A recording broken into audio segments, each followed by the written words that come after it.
Hola, hola, ¿cómo están? Bienvenidos a otro episodio de La Voz del Mercado. En esta ocasión vamos a hablar sobre el informe del FMI.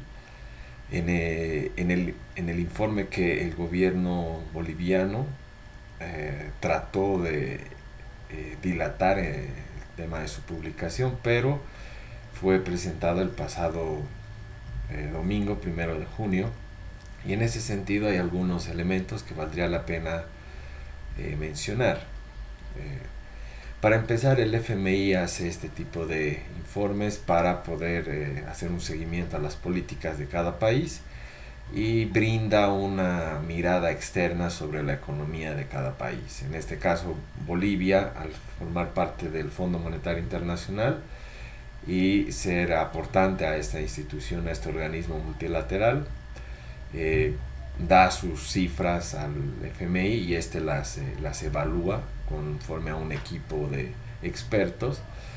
y estos dan su opinión sobre los datos de manera trimestral. En ese sentido, los datos que recaba el FMI son datos oficiales que el propio gobierno boliviano ha facilitado, y otros que se maneja en base a esas estadísticas, es decir, derivadas de ese manejo estadístico. Ahora bien, ¿qué es lo que debería saber la gente en relación al informe del FMI? El informe del FMI menciona que la crisis boliviana está en una situación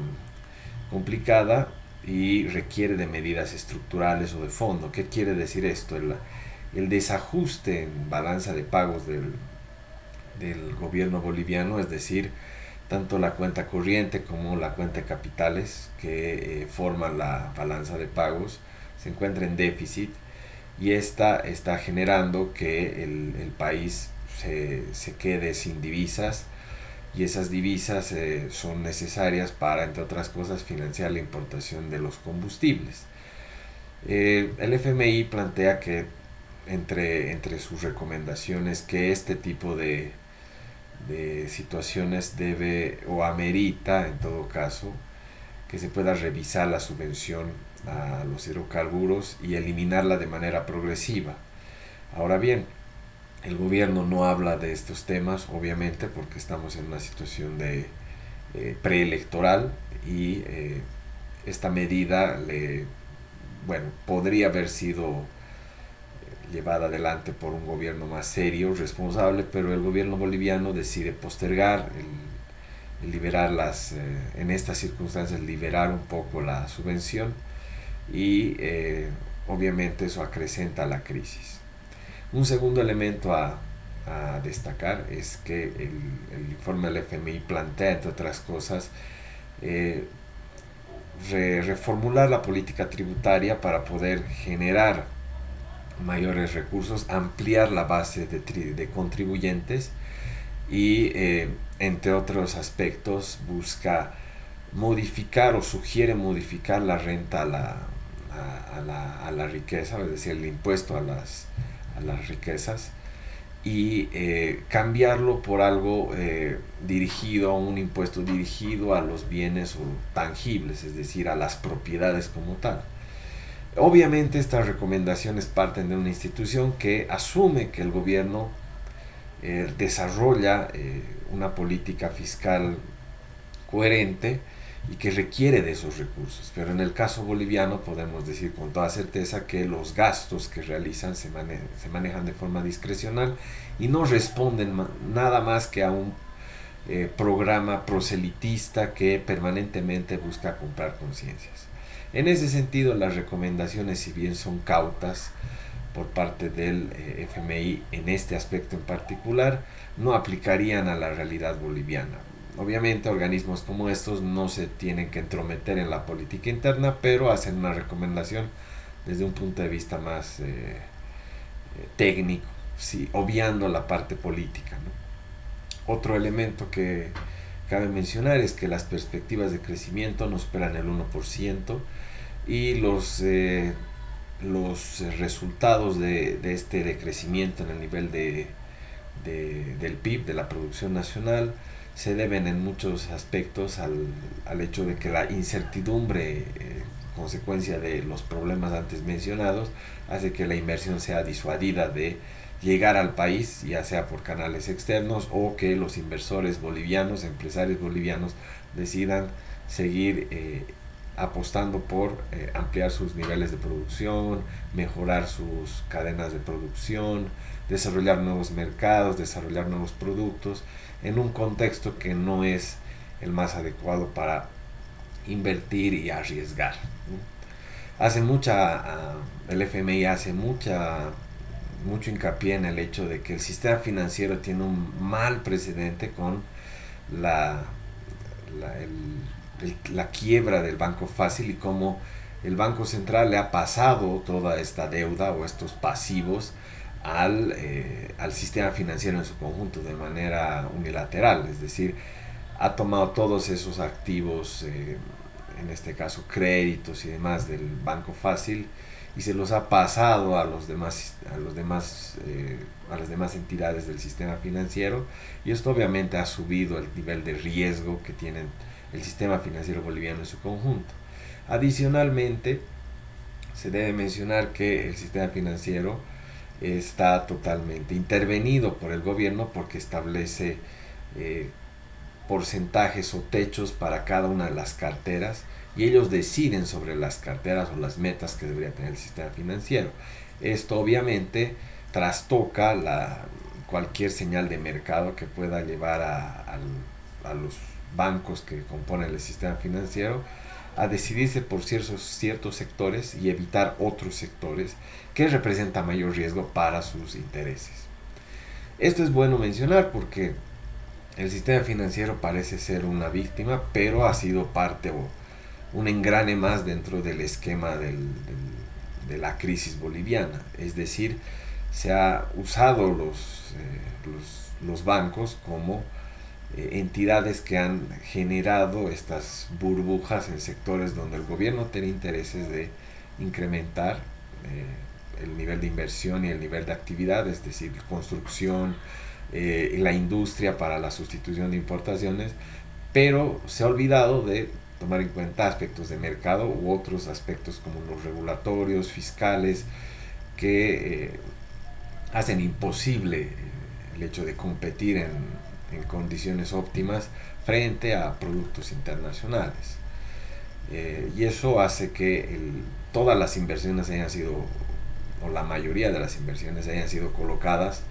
bajo estándares subvencionados, bajo condiciones controladas por el propio gobierno. Esto ha distorsionado el comportamiento de la inversión del sector privado en Bolivia. Y eso es bueno de destacar porque el FMI también menciona que habría que recomponer eso y generar condiciones para que tal vez se abra un poco más la inversión en algunos sectores donde el gobierno ha puesto techos. De todas maneras, esto es conducir la inversión en base a los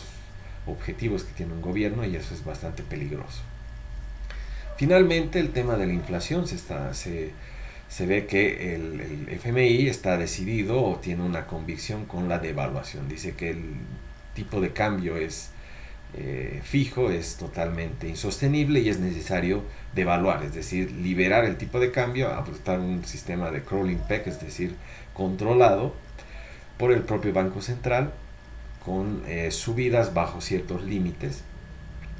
reptantes se llama este tipo de cambio, y esto generaría que se pueda sincerar la economía, obviamente, contrarrestando los efectos nocivos con programas sociales que puedan llegar a aligerar el peso sobre los sectores más vulnerables. Esto, desde una perspectiva más objetiva, es un daño que se le estaría trasladando al ciudadano, es decir, el ciudadano estaría absorbiendo la totalidad del impacto, y pensar que programas sociales puedan aminorar o aligerar la carga que va a recibir el ciudadano con una devaluación, en este caso oficial, porque la devaluación ya se ha dado en términos reales en la economía con el tipo de cambio paralelo y toda la economía orientadas y formando actividades alrededor de un tipo de cambio paralelo, nos llevaría a pensar de que simplemente se estaría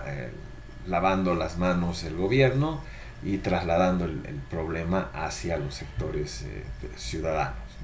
lo que deberían hacer es mantener el tipo de cambio y reducir la política monetaria, en este caso expansiva, y optar por una contractiva y permitir que los tipos de interés se sinceren, de subir las tasas de interés, fomentar el ahorro y comprometer o sacrificar el crecimiento del país para poder controlar la inflación. Esos escenarios de esta inflación que hablaban muchas personas, obviamente responde a una crisis tanto en la parte productiva como en la parte monetaria, ¿no? Entonces, en este caso es necesario priorizar la parte monetaria para evitar escalar a niveles de inflación eh, mucho más preocupantes que vayan a impedir totalmente el proceso productivo. Por el tema del cálculo económico, hacer empresa en un escenario inflacionario es imposible, modificar los precios cada vez que se dan estas subidas y bajadas en el tipo de cambio es imposible, genera mucha incertidumbre y obviamente las decisiones de consumo se hacen cada vez más prontas y la inversión se hace cada vez más difusa, es decir, tiñe de cierta incertidumbre y desconocimiento total sobre qué es lo que va a pasar cualquier decisión de inversión y la disuade para concentrarse muy en el corto plazo. Y concentrarse en el corto plazo es una situación muy complicada para empresas que en este momento están teniendo problemas para poder actualizar sus precios, mover su proceso de producción a estas nuevas condiciones y prever qué es lo que va a pasar en las próximas semanas. Ya no hablamos de los próximos meses, sino próximas semanas, con estas subidas y bajadas en el tipo de cambio, ¿no? Bien, como conclusión, el informe del FMI no nos dice nada más que lo que ya sabemos. El gobierno claramente quería evitar la publicación de este informe porque ratificaba de manera oficial algo que en las calles ya se viene sufriendo, el tema de la inflación, el tema de la reducción de la actividad productiva como resultado de la escasez de combustibles, la escasez de divisas para poder hacer las importaciones, y este escenario simplemente confirma que el FMI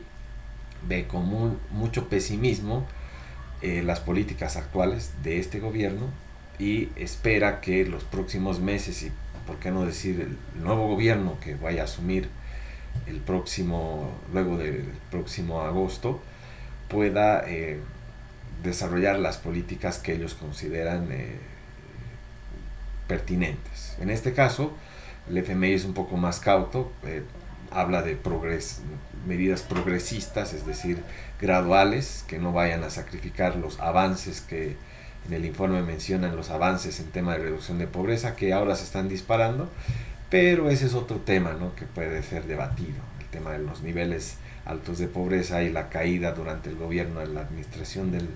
movimiento al socialismo pueden responder a programas de subvención insostenibles que en un escenario con altos niveles de precios de los commodities era rentable, pero en escenarios como los actuales muestra que es simplemente un programa de subvención y no así un programa estructural para sacar personas de la pobreza a partir de la actividad productiva, a partir de la mejora de condiciones y oportunidades para esos sectores más empobrecidos. Bien, eso en lo que respecta al informe del FMI. Habrá que ver cuál de los candidatos toma en cuenta estas observaciones que ya deben ser de conocimiento público, pero en lo que hemos podido revisar, lo que ha estado disponible en cuanto a los programas, ninguno de los candidatos, por lo menos de los que están peleando la titularidad o en este caso los primeros puestos en las últimas encuestas, ha hablado del problema central, ¿no? El déficit público es el problema central y no así la falta de dólares como algunos de los candidatos había mencionado, ¿no? Hay que reducir el déficit público y tener programas más ambiciosos de los que plantea el Fondo Monetario Internacional para poder recortar tiempos y dar certeza a los agentes económicos en el mercado. Eso es todo por ahora. Espero que me puedan seguir en otro episodio de La Voz del Mercado. Les agradezco su atención. Les pido algunas suscripciones por favor en el canal para seguir haciendo este tipo de videos, y leo sus comentarios y espero tener en los próximos días alguna otra entrega para hablar sobre estos y otros temas. Muchas gracias. Chao.